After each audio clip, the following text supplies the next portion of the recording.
was only men were permitted to fill out the resettlement application forms, and men who worked for a wage were not allowed to resettle. So that means that those women who worked the land alone while their husbands earned a wage in the cities were not allowed any land. One woman summed up the feelings of many, quote, "It means that we women are not wanted in any development activities being undertaken in Zimbabwe. We struggled much to win this Zimbabwe, but it seems that our government has forgotten that and is not interested in women's developments and needs," unquote. The government had also decreed that the next settlers should be organized in collective labor cooperatives, but women were not asking for collective land. Quote, "We want to have our own land so that we can be free to grow anything that we like, even trees," unquote.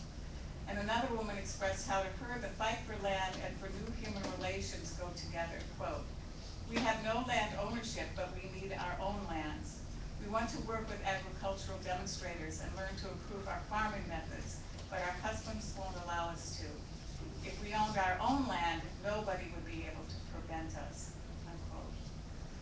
So what is revealed here is that in the struggle for land after a revolution that women were integral to, women broadened the concept of what the revolution should mean. It was not only land. It was about human development and different, more equal relations between men and women. As a rural Zimbabwean woman said at the time, quote, "I think we women in this new Zimbabwe want to progress more than men. We want to show men that our heads are the same. We want to consolidate the power that we showed during the war," unquote. Zimbabwean women fought against both imperialist apartheid as well as the oppression of women in the native society. They know that in a male-dominated society, cooperative ownership of land is no guarantee of women's freedom. These Zimbabwean women were expressing in their own words what the revolution needs to do to continue and to deepen. What women are raising today in the Arab Spring, or what they have raised in the movement to fight climate change, is that change and development must be more, it must be total, it must be deeper, so that they can develop into free, whole human beings. We're talking about human development, which encompasses self-development, which is the dialectic, self-development through contradiction. You know, you're running up against something that's wrong, you have to work it out, and in that process, you yourself change and develop.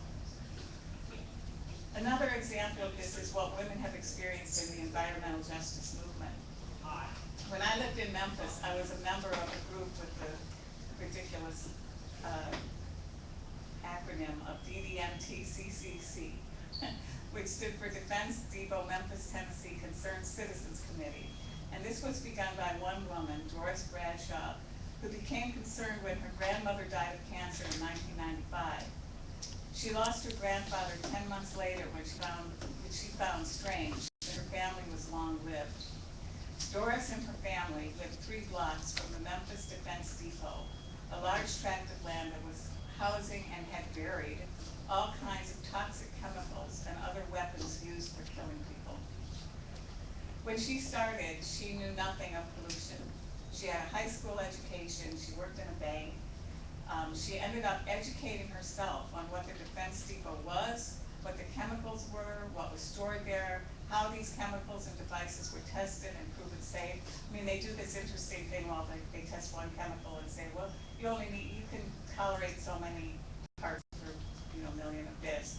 But what they didn't do was test this chemical and this chemical and this chemical, and what it means when you get all of them together. It's, oh, well, this one's okay and this one's okay. So she figured all that out all by herself and, argued constantly about that kind of thing. She called her neighbors, called a meeting, and then started an organization. And she moved on from her neighbors to contacting those who worked at the depot. And she was pretty successful in that. And we're not talking about the big shots here, we're talking about the secretaries and people who cleaned the place. Before the depot closed, she was able to contact several of the workers there and found their stories were pretty horrifying, including devastating birth defects, cancer clusters. She found cancer clusters in the neighborhood, stories about what was thrown into the pond on the depot property, There was mustard gas buried there. There was everything you can imagine. And this, it was really an incredible story of horror. And it was all set down smack in the middle of a poor black Memphis neighborhood. What Doris experienced is, and, you know, she didn't win this fight because she was fighting the federal government because nobody has deeper pockets, you know. But it was a very good fight, and she accomplished a lot of things. And what she experienced, as well as many of the people she took on her journey, and I think what so many experience in the environmental justice movement, was a profound self-development that completely changed her life.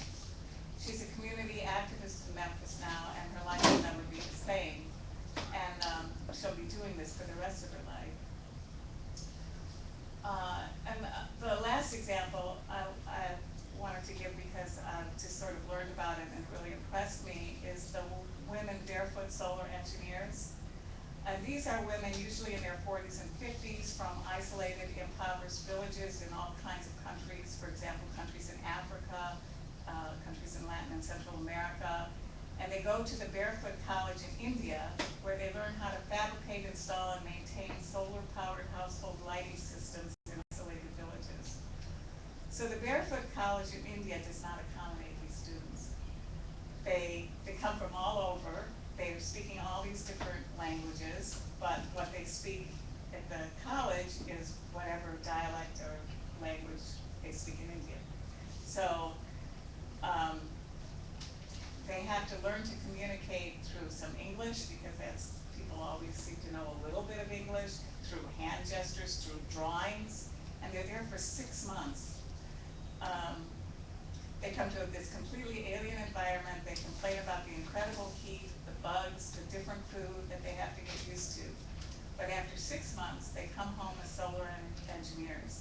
They get solar panels and they go to remote places, and their homes are usually remote places, and they bring electricity and lighting to those who really need it. And this means that people in those places won't have to rely on burning highly polluting kerosene or cut down wood or candles. So it's really great for the environment.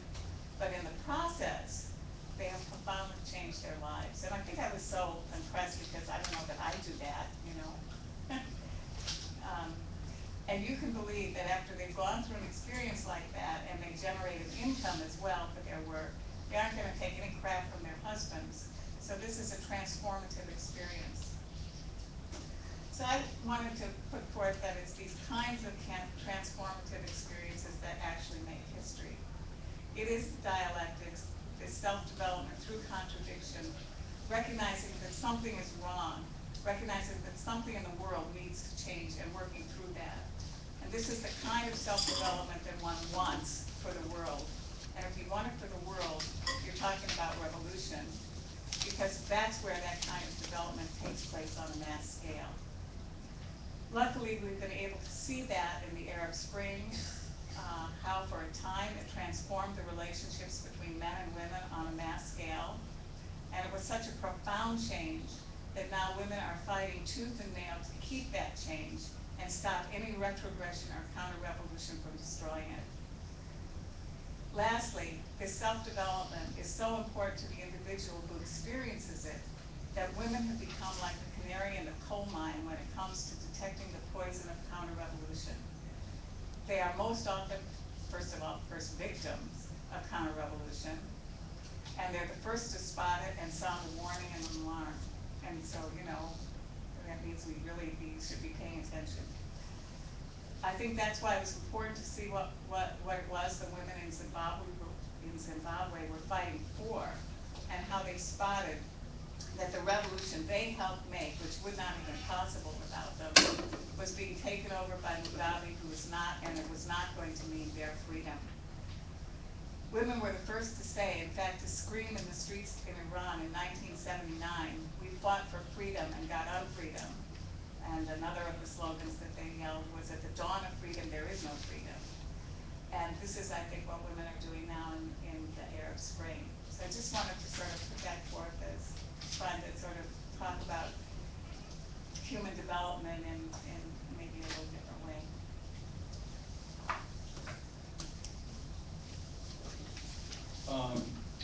begin with, I apologize for not being a scholar, but the I want to start with just talking about something very immediate to me, because this is my trip to the left farm every year is my great trip across the country. You know, I get out of Chicago and I come by Greyhound.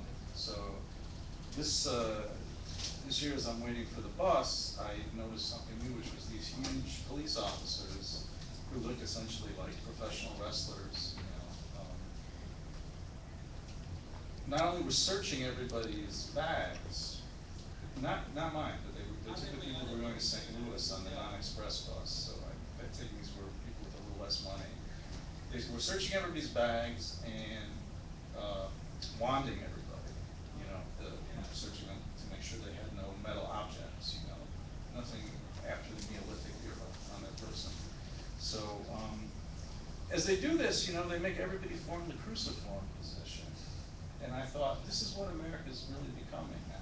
I see nothing but a parade of young black men, young Latinos, young workers, young women, and they're forming the cruciform as these police make sure that there's nothing at all redolent of the modern world upon their persons.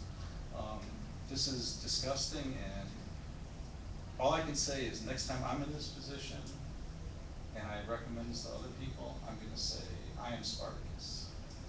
And that is so anyway, I think that's not completely unrelated to the question of human development versus capitalist development. Um, and I think that that question itself is so interesting, because what it does, it implies a whole question of the philosophy of history. What does it mean to be a human being? And I think that's what, to me, that's what Marxism is and Marxist-Humanism is. And I think that in the last few years, we've lived through a great test of the truth of that, with the Arab Spring, which I'm going to talk about. You know, to begin with, I don't know if anyone saw Emmanuel Wallerstein's panel, not the plenary discussion, but his panel with Richard Greenman, where, you know, he talked about revolutionary years and mentioned 1848 and 1968 as years when the world was in upheaval, and the great thing about it was that revolution crossed all the boundaries. It happened in developed countries, so-called undeveloped countries, communist countries, capitalist countries. And freedom expressed itself in a way that could break down all those barriers. So, you know, and I thought in my own life, 1989 was the year I became politically active, specifically based upon the overthrow of communism in Eastern Europe, the Tiananmen Square uprising, and anti-imperialist struggles against the U.S. and Latin America. Again, you know, crossing those lines. And what we saw beginning in December of 2010 with, which began in two places at the same time. It began in Tunisia, which everybody talks, you know, when Mohamed Bouazizi and Hussein Nagifeli said, no, no more to this, no more to this living without any dignity. And it also, that same week, there was a huge and historic prisoner strike in Georgia in the United States, which kind of gets overlooked. But it had the same demand. It was a demand for human dignity at long last. And they actually adopted the old labor movement slogan, an injury to one is an injury to all. And at the time that happened, I mean, I think a lot of us thought, this could be really the beginning of a 1968 type situation, and I think it did prove out to be true. And the Arab Spring and those movements spread out to many other things. It spread out to the occupations movement in Europe, to the squares. It helped inspire the workers in Wisconsin, which, if anyone was there, you remember the ubiquitous phrase, walk like an Egyptian, you know, which was both odd and wonderful at the same time. Occupy Wall Street, and the Pelican Bay hunger strikes, which were also, can't be overlooked, which were also historic. And it energized all the grassroots movements. I mean, if you read something like an immigrants' rights movement, and people were wondering, what's the theme for our demonstration this year? All you had to do was, like, say Tahrir Square, and it was like electricity went through the room. Everybody immediately said, that's right, because that is our movement as well. That's our revolution. And I think that obviously it was completely unforeseen. This seemed to come from nowhere. The Arab world has been so burdened with cliches, with brutality, with misunderstandings and misreadings that it was almost unbelievable. But at the same time, it had very deep roots. I mean, if you followed anything, for example, in Egypt in 2008, there was a mass strike led by women workers at Mahala al Kubra in the textile plants. And the women, thousands of women walked off the job, and then they came back and they told the men, "Hey, walk off the damn job! We're on strike now." And so it led to this huge strike within the textile mills. It led to calls for a general strike in Egypt, which didn't quite come off, but it got a lot of support from youth in the country. And a lot of those youth who supported the call for a general strike, who supported the workers and the women of Muhalla al-Kubra, became the activists of Tahrir Square. And that was historical roots that really should not be overlooked. The, uh, the many labor movements throughout the Middle East in the years before the Arab Spring were some of the most exciting things and important things that were happening. And they did cross over and deny the artificial boundaries that people set up in their heads about things. I mean, for example, the workers' movement in Iraq, which opposed both the US invasion and the kind of reactionary resistance that was represented by the people who eventually took charge with the complacence of the United States, because just like Saddam, they're more stable. You guys represent more stability than an empowered labor movement or an empowered populace. The workers in Iran who have been fighting to form unions to reclaim the legacy of their own revolution, which was itself a world historic event. The workers in Palestine who've had very creative forms of unity across borders with Israeli workers. And okay, so there was a huge amount of workers. There was also resistance of youth, and I just will mention, I don't know how many people remember the Gaza Youth Manifesto. It happened just before the Arab Spring broke out, and it was this tremendous statement of youth in Gaza, of a call for just freedom and humanism and getting rid of, and it began, the first line of it was, "Fuck Hamas, fuck Israel, fuck the USA." And I fell in love with that, really, at that moment. But it described their disgust, with what they called the old men in beards ordering us around, dictating our lives, the missiles falling on our heads. It was an exact description of their situation, and it was an exact description of their hearts, and that they no longer would consent to live this way. So the women of Muhalla, the working women, the youth of Gaza, I mean, the workers around the region, all prefigured this great movement that came. It shouldn't have been the shock that it was, but I think that I can honestly say it was a tremendous shock. And I don't think the left has ever come to terms with it. I think it was fascinating to participate in the support demonstrations in Chicago, which were huge. I didn't know there was such a large Turkish community in Chicago, over the Gezi Park rebellion that spread all throughout Turkey. Incredibly inspiring. This also has deep roots, including among those who are opposing the capitalist and puritanic government of Erdogan's AKP, because that's where, the old the old thing about the Protestant ethic and the spirit of capitalism. Here's the Islamic ethic with the spirit of capitalism in action, Protestantism and repression and capitalist development. But also, the opposition was profoundly among women. I mean, this was the theme of the demonstration, essentially. I don't think it was planned that way. I think the women made it that. That they were opposed to the imposition of more religious laws, and as one woman said, "I'm all for extending democracy to the woman who wants to wear a headscarf, but do not tell me that I have to wear one." And I think that that's exactly where a lot of the people are at. The national minorities, especially the Kurds, have participated. There was the one Kurdish politician who came out, and because of his immunity as a politician, he could block the police from going into the park. So he did that, and it was a tremendous act of solidarity at a historic moment among relations between Turks and Kurds.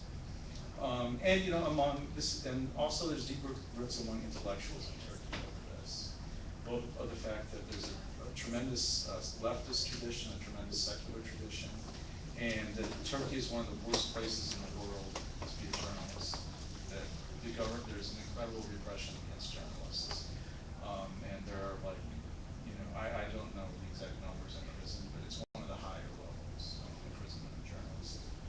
But at the same time, I think it's important with that, and it is as understanding like that. What we're living through is a period where world history and the history of revolutionary ideas are just not separable.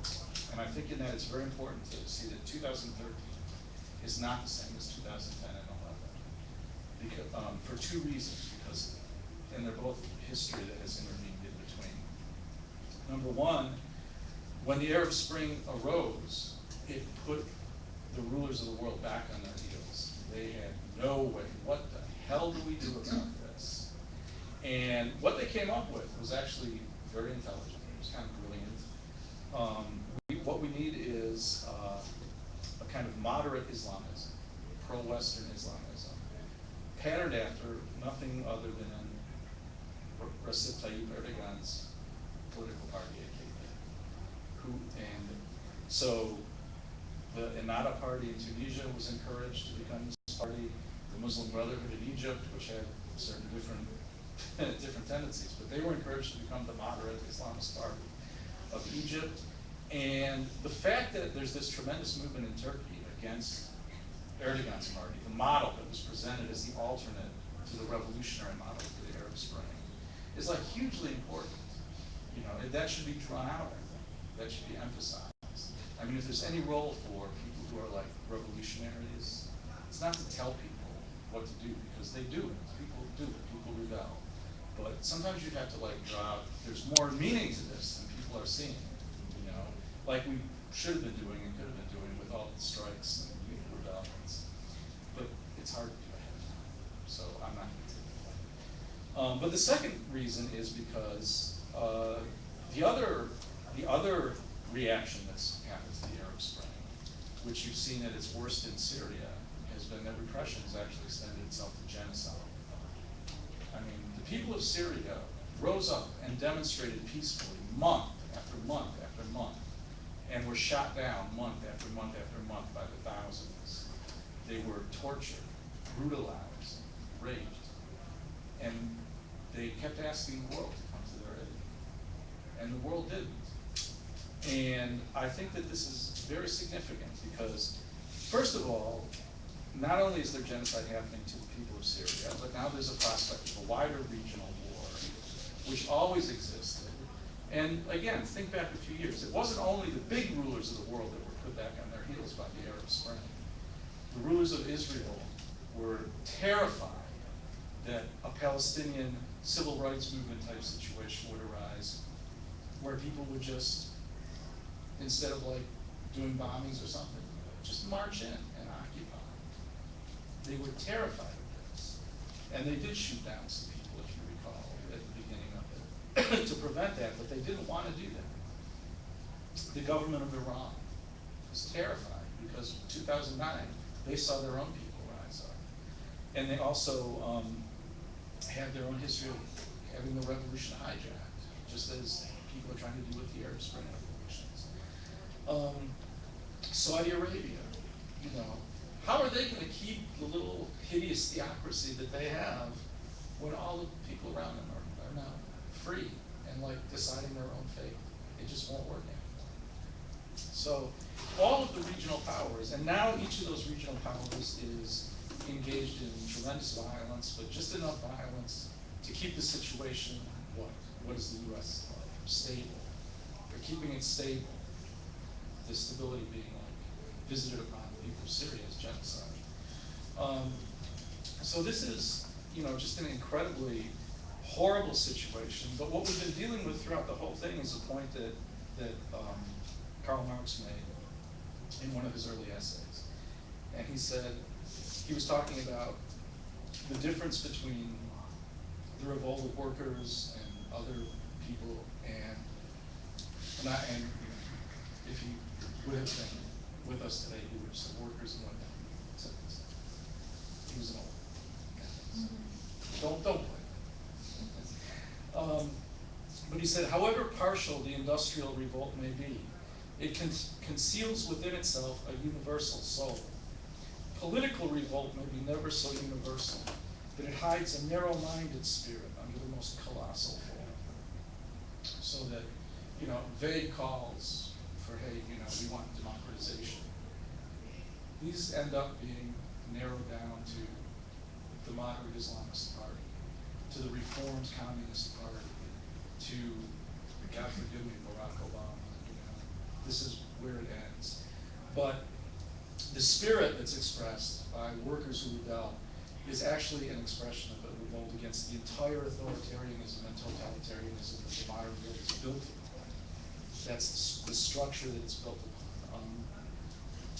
So I would, let's see, I think is a question of going back and looking at why Marx's ideas were created, not just as an intellectual exercise, which is sometimes my beef with the left form, that it's, professors debating each other. And I don't even have a degree, but that is the historic expression of an opposition to the entire repression, the unfreedom, and the violence that's inherent in the historical form of capitalism and the dynamics of the commodity form as it exists, as you are turned into one at the point where you work, where your freedom is taken away, where you no longer decide what you can do with your own time. And I think that, I'm going to brush just very lightly against capital because I'm sorry I'm going long. This is the thing about not being disciplined in life, I think. But I will say that if you take that book, Capital's description of the mysteries of the commodity in chapter 1, if you try to understand that, no matter how intellectually well you do it, if you try to understand it apart from the same book's discussion of so-called primitive accumulation, which is black slavery, which is genocide of Native American people, which is the stealing of the commons, et cetera, then you haven't even begun to understand the commodity form. Because when it's threatened, that's what it returns to. It returns to that violence, which we're seeing. So if you want to see the essence of the modern world, if you want to see what the essence of the experience of modernity, of capitalism, look at what's happening in Syria, because that's where freedom and the repression of a world based upon commodity production have collided exactly. And I think that if we can, grasp Marxism as a philosophy of history in that sense, you really can project meanings that will help people to work through these things. Because I don't hear a lot of people making these points. I have to read a book that was published in the 1860s to hear somebody make these points about our contemporary time. It's sad, it's fascinating, but I think that if we don't do that, we're going to end up in some very strange places as revolutionaries, as history shows. Okay. Seriously. Okay. All right.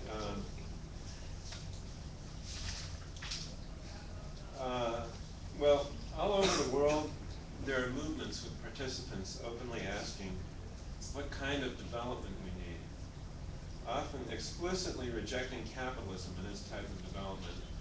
And I mean, in those words almost, like we had a speaker from Colombia, an Afro-Colombian woman, come to Chicago, and one of the points that she wanted to get across to everybody was this capitalist model of development is, we reject that. That's not what we want. And it represents the whole 500 years of history that we've gone through. Is it recording?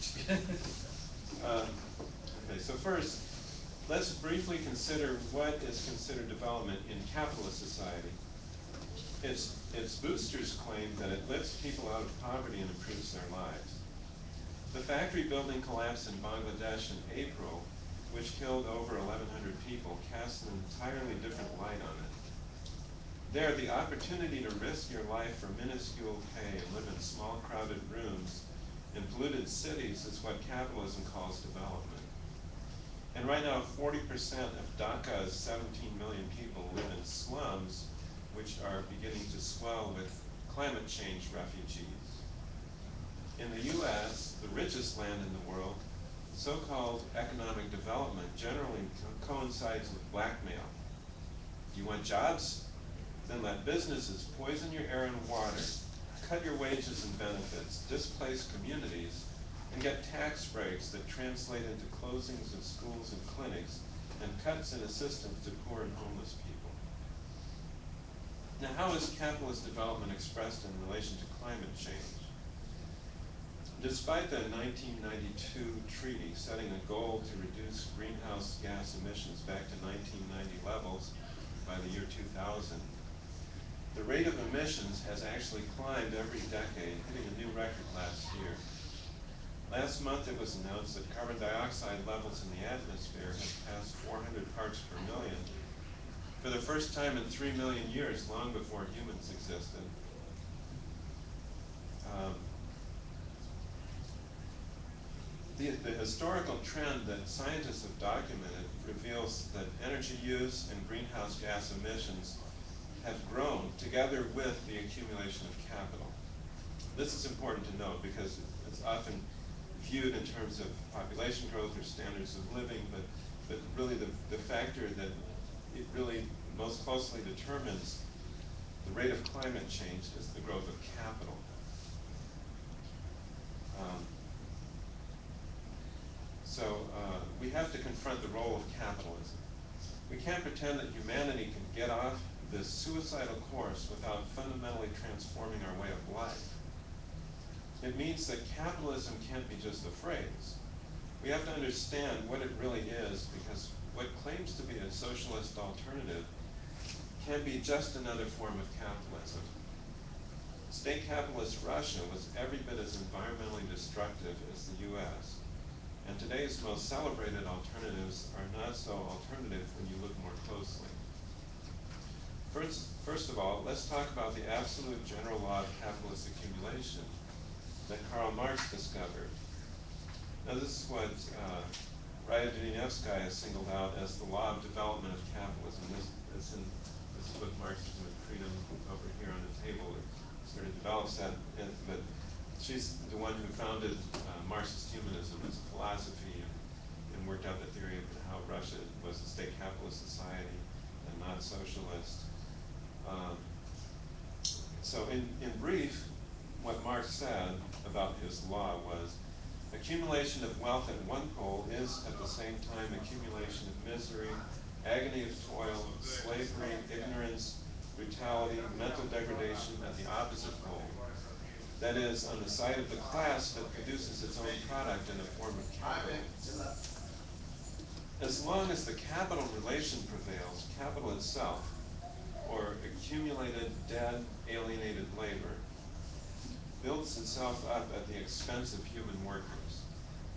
It increases its domination over living labor, both quantitatively and qualitatively. You know, Marx wrote 3 whole volumes to show how this works. I'm trying to sum it up in a couple of sentences.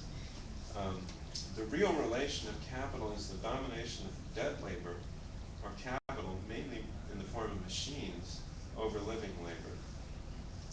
Marx saw this as a dialectical inversion through which the object acts as the subject, and the subject, or human being, becomes an object. And you see it especially in the process of production, when the worker is dealing with these huge robots and big mechanized systems that you just have to fit into.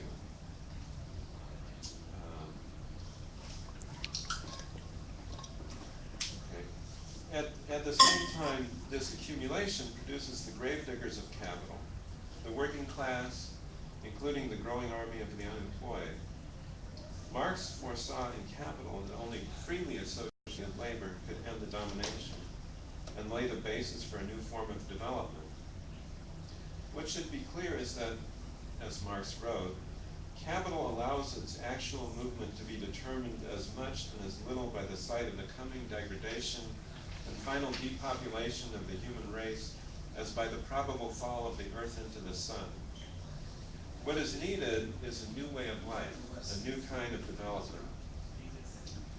Now, With that in mind, I want to turn to the UN framework for addressing climate change, which only reinforces the capitalist type of development. So let's talk about the so-called Clean Development Mechanism, or CDM. The use of the word clean or sustainable can't hide the thoroughly capitalistic type of development, I put that in quotes, that it supports. It allows, basically, it allows an industrialized country or its corporations to make a deal with a so-called developing country to run a project that supposedly reduces emissions there. Now, the lucrative credits that these companies get from this encourage fraud and land grabs. Over 1 billion credits have been issued under CDM. The biggest category of these projects is factories that destroy certain industrial gases, like this stuff that destroys the ozone layer, but also enhances global warming. Many of these factories are producing the gases in order to destroy them to make profits from the CDM credits. Another category is hundreds of dams being built from China to Brazil, which produce electricity without burning fossil fuels.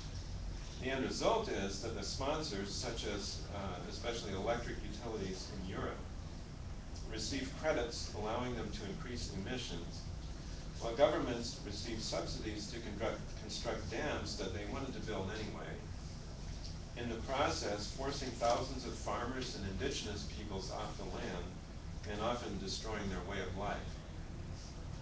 Take one dam, the Barro Blanco in Panama, which is accredited for CDM. The Movimiento 10 de Abril has been resisting hydroelectric development on the Tabasara River for more than 13 years. This is one of many supposedly clean development dams being built in indigenous areas of Panama. Peasants and indigenous Panamanians have held protests and blockades for years and have gone to the UN despite facing lethal police repression. Just this March, another protester was murdered by the police, a 20-year-old migrant laborer named Onesimo Rodriguez. Now, despite a UN study that showed that the dam will inundate legally protected indigenous lands, and that in violation of Panama's constitution, none of the affected communities have provided their free, informed, and prior consent, it is still listed as a CDM project. Another category of projects is biofuels or agrofuels. These are sold to North Americans and Europeans as a clean, sustainable alternative to gasoline. In truth, people in many countries are being forced off their land to make way for biofuel plantations, from Ethiopia to Congo, from India to Indonesia, from Brazil to Honduras. Often, communal land is called wasteland to justify turning it over to corporations. As with dams, people are separated from their means of living and forced to move elsewhere. In many cases, they end up in the slums surrounding megacities, completely alienated from their previous ways of life. To give one example, since the US complicit 2009 coup in Honduras, campesino communities in the Aguan River Valley region have resisted being driven off the land for the benefit of the Dinant Corporation and the Jaremar Corporation, which produce oil from African palm tree plantations. The corporations have employed death squads, at least some of whose members are police, that have murdered 80 campesinos. A campaign has begun to demand cancellation of a $30 million World Bank loan to Dinant. The World Bank has been accused, not just in this instance, in many instances, of enabling what is called land laundering, that is, giving legitimacy to illegally obtained land titles. And yet, CDM credits were approved. There's a separate program called RED, which is REDD, for reducing emissions from deforestation and forest degradation. It is not in place yet, but it too is designed around carbon credits. Many countries and entities like the World Bank and Shell Oil are pushing for RED to be included in a treaty to succeed the Kyoto Protocol, which in effect expired last year. A broad coalition called the Global Alliance of Indigenous Peoples and Local Communities on Climate Change Against Red and for Life released a statement titled No Red Plus in Rio Plus 20, a declaration to decolonize the earth and the sky. So I just want to read a little bit of it. It's very interesting to go and read the whole thing. You can find it on the web. After more than 500 years of resistance, we, indigenous peoples, local communities, peasant farmers, fisher folk, and civil society are not fooled by the so-called green economy and Red Plus, because we know colonialism when we see it. Regardless of its cynical disguises and shameful lies, colonialism always results in the rape and pillaging of Mother Earth and the slavery, death, destruction, and genocide of her peoples. Rio Plus 20's green economy and Red Plus constitute a thinly veiled, wicked, colonialist planet grab that we oppose, denounce, and resist. Indigenous peoples and peasants are being killed, forcibly relocated, criminalized, and blamed for climate change. Our land is being labeled unused, degraded, or in need of conservation and reforestation to justify massive land grabs for Red Plus, carbon offset projects, and biopiracy. All the negative impacts of Red Plus that the UN foresaw are already happening. They have a footnote where they show what the UN documented. For example, in Africa, Red Plus, carbon credits, agrofuels, and export crops are driving huge land grabs. Experts are warning that 3/4 of Africa's population and 2/3 of its land are at risk, and that Red Plus may create, quote, generations of landless people, unquote. Now, this is not just a plot by the 1%. It is capitalism's inherent law of development. Today, the fall of the rate of profit to new lows, which results from capitalism's law of development, another thing that Marx showed that I don't have time to really repeat that, has only increased capital's desperation to expropriate and commodify new spheres that it had not previously incorporated into capital. When people are driven off the land and into the urban slums, it's not only the land that is being incorporated into capital. Human beings are in effect reduced to labor power that can only function socially as part of the variable capital. It is the development of the domination of dead labor over living labor.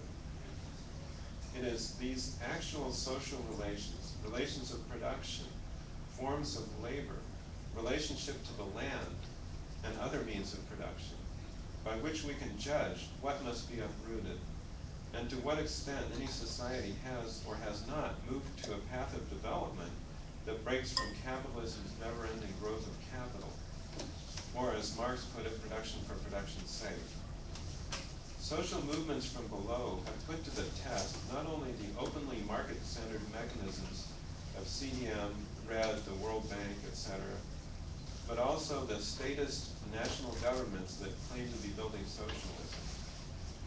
The South American countries of Venezuela, Bolivia, and Ecuador have stood up against U.S. imperialism's domination of Latin America, in part through nationalization or increased state control over oil and gas industries, and have reduced poverty through social programs. Yet, they are pursuing development through mining and oil and gas drilling. And in so doing, they have come into conflict with indigenous peoples.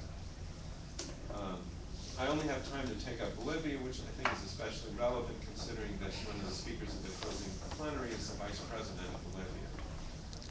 At the Rio Plus 20 People Summit last year, the Confederation of Indigenous Peoples of the Bolivian East went so far as to say this: we have unmasked the double standard that Bolivian President Evo Morales, who himself is an indigenous Aymara, has in his discourse on the international level, making believe that he is a defender of indigenous peoples, of the rights of the indigenous peoples of Mother Earth, of the natural resources and the forests.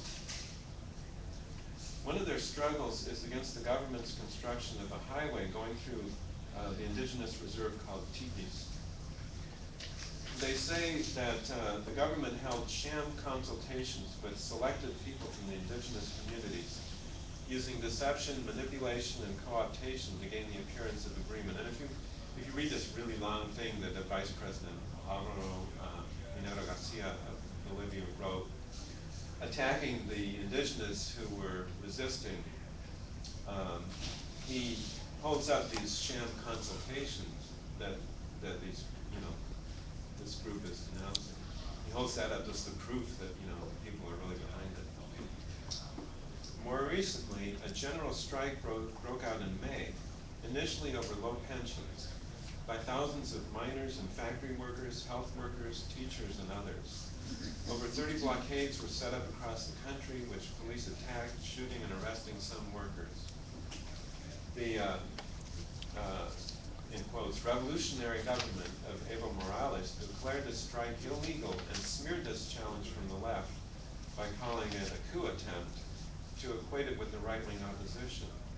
And actually one of those spearheading this propaganda campaign is Vice President Garcia Linera's. A post-Marx Marxist, he's described as one of Latin America's leading Marxist intellectuals.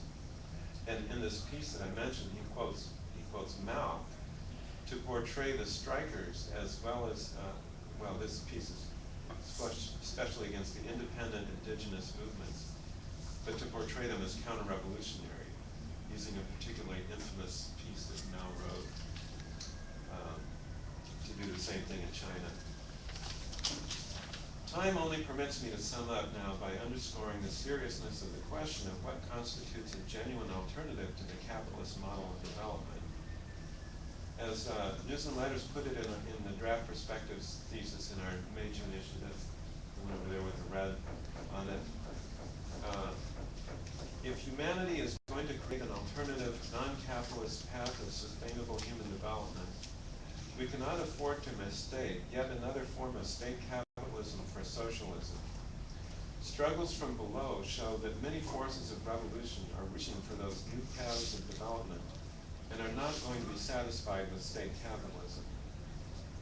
What is needed is a full commitment to develop a philosophy of revolution that encompasses revolution and liberation as real human development that begins with the masses of people taking control of their own lives and in so doing breaking the domination of capital. Marxist-Humanism worked out that Marxist philosophy is characterized both by the multilinearity of possible objective paths of human development and by the objectivity of the subjective side, that is, the need and potential for revolution. It is precisely because his was a philosophy of revolution and permanence that Marx's study of history let him see the possibility of new human relations as the actual future in the present, which when made into a category, and that would be our task, one of our tasks, becomes a crucial determinant of human self-development. But that very idea is at the heart of what is missing in the approaches of the Bolivarian states. They are unwittingly going down the same path that undermined the African revolutions of half a century ago, which was cogently analyzed in philosophy of revolution. I mentioned that because there's a tremendous analysis of those revolutions and what went wrong with them. On the one hand, it points out so-called backward Africa was charged with the dynamism of ideas that opened new paths to revolution and looked for new roads to development. The crucial element then was the masses' confidence that they, and not dead things, whether machines or lack of machines, shaped the course of history. However, the tragedy of those revolutions was that their leaders were weighed down with consciousness of technological backwardness. That's what they thought development meant, was, you know, industrialization, developing the technology, building up the capital. They turned to statism and got sucked into the vortex of the world market because their consciousness of technological backwardness subsumed the potential of the masses in motion to establish a new path of development. As Dunayevskaya points out, the state of technological development and the accumulated capital are the determinants, the only determinants, when the masses are not allowed their self-activity. That is the crux of the matter. Revolution through self-activity of the masses is the only way to break down capitalism's law of development, based on the domination of dead labor over living labor, and to be able to establish a new type of development based on human liberation. Reliance on technology, on the market, on the state, on leaders or vanguard parties really blocks that development and keeps us from escaping capitalism's law of motion. But that is inevitable as long as we do not guide ourselves by a philosophy of revolution. Very good. Well, I'd like to open the floor now for any questions, discussion, comments, or opinions, or whatever. Feel free to express yourself, and we'll take it from there, okay? Anybody at all? Yes. Have two. One very basic. I think that I keep getting into this argument with people all over the country over what the definition of proletarian is. That people think it means factory workers, specifically industrial factory workers. And I know there's some section where Marx talks about primitive accumulation and the farm worker being transformed into a proletarian laborer, that it has nothing to do with factory work per se, or industrials. It does have to do with industrialization, but it means subjected to the machine. So I understand. The other thing was, how does oil and fossil fuels fit into Marx's analysis? Is that in land rent? And with our current state, like the accumulation of capital, falling rates of profit, how is the dwindling fuel sources going to affect that?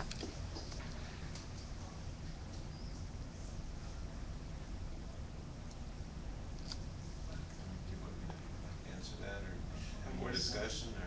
yeah, why don't you, I guess somebody raises a question, throws it out on the panel, would like to respond? Feel Okay. free. Well, yeah, that's actually two very different questions. So let me talk about the second thing first. I mean, of course, Marx writing when he did, you have to look at coal and not oil, Right. because oil didn't play much of a role then. But um, I guess beginning with the last thing that you said, the way that capitalism operates, I think, shapes how society deals with what you mentioned as dwindling supplies of fossil fuels. Um, in a sense, they're dwindling, of course, because it's a finite resource and it's being used up. And at the same time, there are a lot of reserves left, especially if you count coal. There's a huge amount of coal in the ground. But also what you see now going on is a technological shift to more fracking. That's not just gas, that's also oil.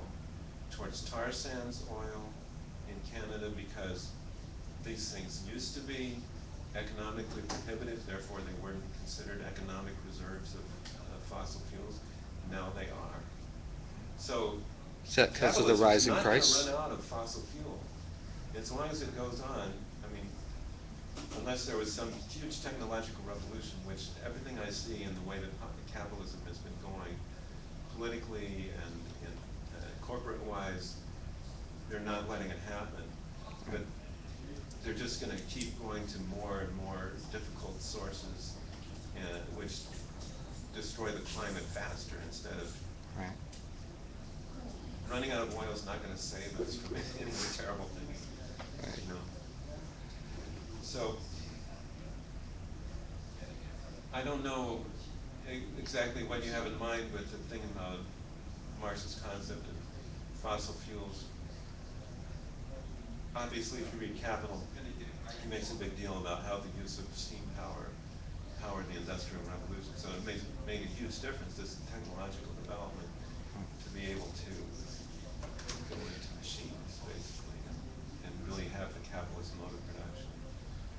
But I was just thinking that how it affects the price. It seems that as the sources we have seem to dwindle, the price of oil goes up, making the more obscure sources more profitable suddenly that weren't profitable.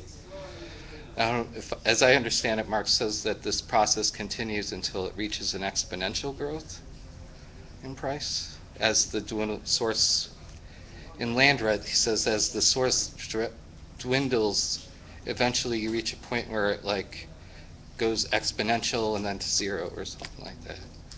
I don't know if I understand that right. I don't know if he was, I mean, he was laying out how capitalism works, and it's very complicated. It has tendencies in one direction and Right. countervailing tendencies in another direction. I'm not sure it's that simple. So oil, the price of oil went up and then it went down again, and it's done that a number of times. So people sometimes exaggerate the role that will have. No, the point is, I think that it's going to take a revolution, and the capitalism is not going to just fall because it Right. makes things too expensive or something. I'm not saying that you were saying Yeah. that. I just wanted some clarification. Oh, well, someone else can address that. I don't want to be talking with. Yeah, yeah, I like that question. Because I do think, I mean, I remember when I first came around the left, one of my friends said, people who work at Dominic's aren't part of the proletariat because they're not industrial workers. Crazy, but I think that Marx in a number of places talked about like the proletariat in a way that should make it clear. Like in his early critique of Hegel's philosophy of right, which is where he first set out the proletariat as the revolutionary class in bourgeois society. I mean, what he said was, this is the class that, in fighting for its own freedom, can stand up for everybody's freedom, can represent the freedom of all the oppressed people in society, whatever their oppression is, because this is the class that's fundamentally fighting to transform life into something that's based upon freedom rather than based upon alienation and based upon a power outside the human being. And that's when you get to chapter 1 of Capital, where he talks about freely associated labor. And that's the point I was trying to make is that's completely tied in with all the previous history of class struggle and genocide and slavery, etc., and which laid up to that. I mean, that freely associated labor is meant to open out into the entire history of the world, to incorporate the entire history of the world into itself. The proletariat cannot freely associate and freely create itself in a world where not just these things go on, but where it doesn't recognize itself in relation to all the oppressions of the world.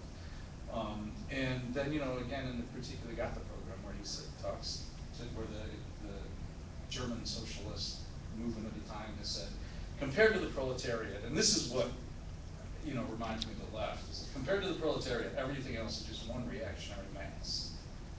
And, he says, are you going to tell people that in your next election campaign? Is that what you're going to go to the peasantry with? Y'all are one reactionary mass, vote for us. I mean, I'm trivializing it a little bit, but because Marx meant this on a very high philosophical level and a very profound level of human struggle. But this is, phrases like labor in the white skin cannot emancipate itself, or labor in the black skin is branded, I mean, slavery, that has a relationship to capitalism, but it wasn't exactly the same thing as industrial labor, as some Marxists at the time mistakenly thought that it was.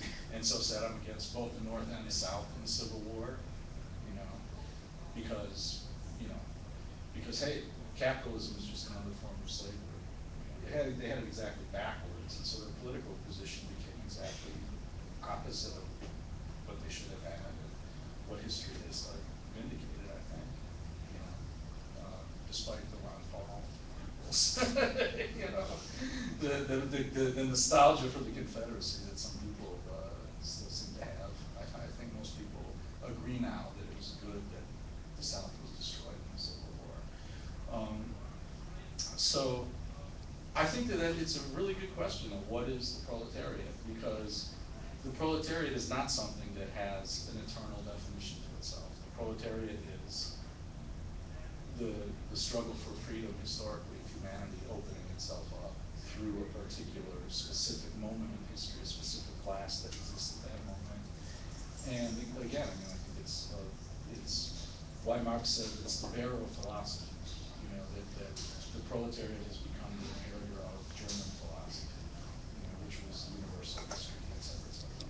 And not to go going on. I get excited. I'm a fanatic. When the peanuts start turning, what do you want to do when you grow up? And line wide-eyed fanatic inside. Okay. Anybody else? Any questions, comments, discussion? Insults. Yeah. Your comments about what type of development we need, the world needs? I'd like to ask a question. How many of you all are from New York City? See a show of hands, you're from New York City? Don't you think that what's happening in New York City since Giuliani came into office, and especially under Bloomberg, is an example of capitalist development being put way on top of human passive development? That it's almost impossible in New York City to talk about human passive development, that all the development that they talk about in New York City is exactly capitalist development, and human development is virtually non-existent. Would you agree with that? Absolutely. I Absolutely. think that the language of development has become fused with the language of capitalism in the US and worldwide, actually.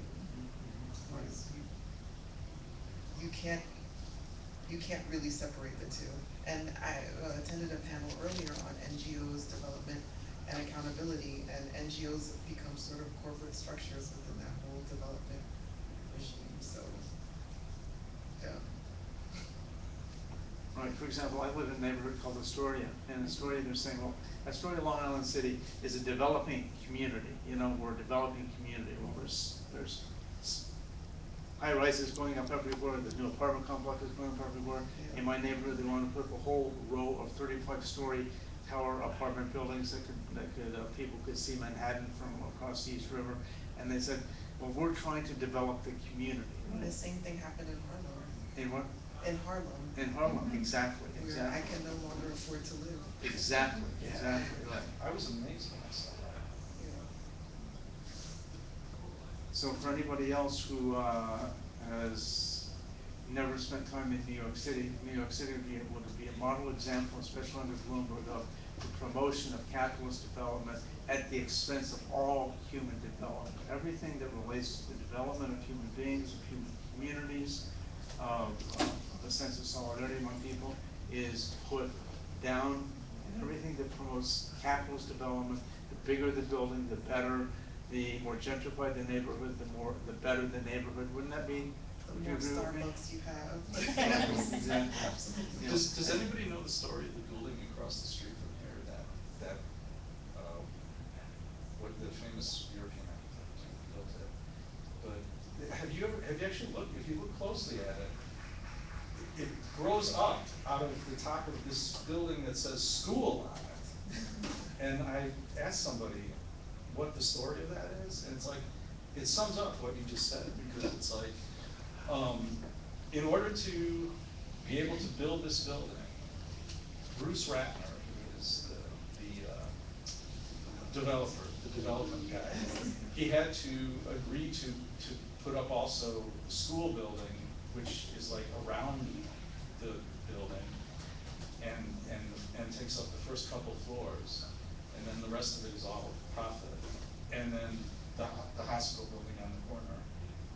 But what I did not realize that Bruce Ratner is the brother of Michael Ratner from the Center for Constitutional Rights. So this is like this incredible tie-in of like the biggest corporate capitalist developers, you know, with American democracy. And how does this affect democracy when the guy from the Center for Constitutional Rights brother is, you know, the guy who's developing people out of the neighborhood and, you know, putting up a skyscraper that literally grows out of the middle of a school building that was built just so that that could be there, not so that the school could be there. And, you know, all of which is gonna price out kids who maybe could have used that school from being able to live in the area. I mean, and I've wondered about this for like 3 years since I've been coming to the left one. I'm like, what in the hell is the story with that? And today I found it. It's really neat. okay. Anybody else? Just opinion on our path to. Or just any discussion at all? Yeah, Oh, feel free. Oh, I was just gonna ask, what your opinions are on our path toward revolution. I know you brought up many examples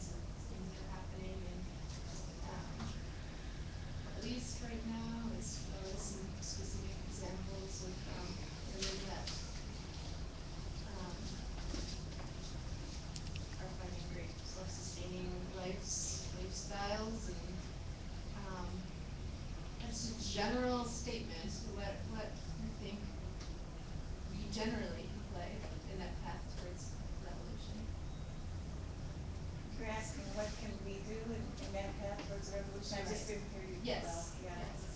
Well, I mean, I don't certainly have the answer, but what we try to do is really, first of all, we're leftists, you know, I mean, this is the left forum, so we can't pretend that we don't have a view, you know, and uh, our view is that those voices are important and that they need to connect up with a total view. And by total view, I don't mean like I have the answer, but that this struggle is worldwide, that freedom isn't a narrow concept, that yes, you're struggling for something here, you know, you don't want your, you want land in Zimbabwe, or you know, you don't want to be harassed anymore by your, by everybody, every male in your neighborhood. Um, so what's the broader view of that? These things aren't separate from each other, that freedom is an expansive idea, that freedom itself, the idea develops, so that we feel, well, we're Marxist-humanists, we feel that that total view and how deep and total revolution has to be, that that's a concept that we can bring to these voices that are struggling, and on the other hand, what they raise, it surprises us. I mean, we don't know what's going to come from the movement for practice. So that there has to be a relationship between philosophy and practice. And you know, people talk about the relationship between theory and practice, but it really often means, well, I have the theory that I want to impose on your practice, and that's not what I'm talking about. There really has to be a different relationship between these ideas and what is coming from below. And Dunyanskaya, who founded our organization and the philosophy of Marxist-Humanism, said about this movement for practice that is itself a form of theory, that um, these voices from below, it's really incumbent on us to listen to them, and that's where your task first begins. So it's not an easy answer to your question, because it involves a life where you try and have a back and forth and an actual relationship with people who are struggling for freedom, where you don't hide your ideas, but you don't impose them either, and where you're open, and where you're all trying to move forward. So we try and do that with our organization and our paper, which I think our paper is unique. I don't think you can be a serious organization without a way to communicate and with people all over the world. I mean, certainly social media is important, but this paper goes out to prisoners and everybody, you know, people who can't deal with the internet. So I think that's part of what we do anyway. I mean, I can only sort of tell you from my own experience how to answer your question. I'm sure there's other ideas about that. But in a certain sense, I think that's a great question, because if it isn't why we're all here, it ought to be.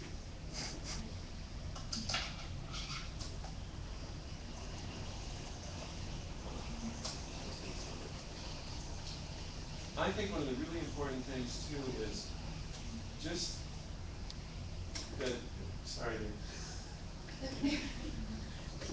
the idea that revolution is possible and that a new society is possible. Whereas, you know, several years ago, another world is possible was the slogan. I really felt like when the Arab Spring broke out, it really brought a new atmosphere into the movement here, in Chicago, definitely, probably here too, all over. Um, that people were thinking about revolution in a different way. And by the same token, we face a danger now that all of these movements have faced more contradictions, which is inevitable, right? But especially what's going on in Syria, what's going on in Egypt with Morsi taking over, and driving things backward. It's it's a danger, and so it is important, I think, to help spread the idea that yeah, revolution is possible, and it doesn't stop with its first act. That in fact there is so much content in what people do in revolution, and not necessarily always expressed explicitly in language, but in the things that people are doing. And a lot of it sometimes gets lost along the way. It's already been more than 2 years since Tahrir Square, was overflowing and they threw out Mubarak. But there are things from that time that there are a lot of people who would like us to forget about it. There are a lot of people who would like us to think that, okay, Occupy Wall Street happened for a couple of months and then it died and it's all gone and forget about that.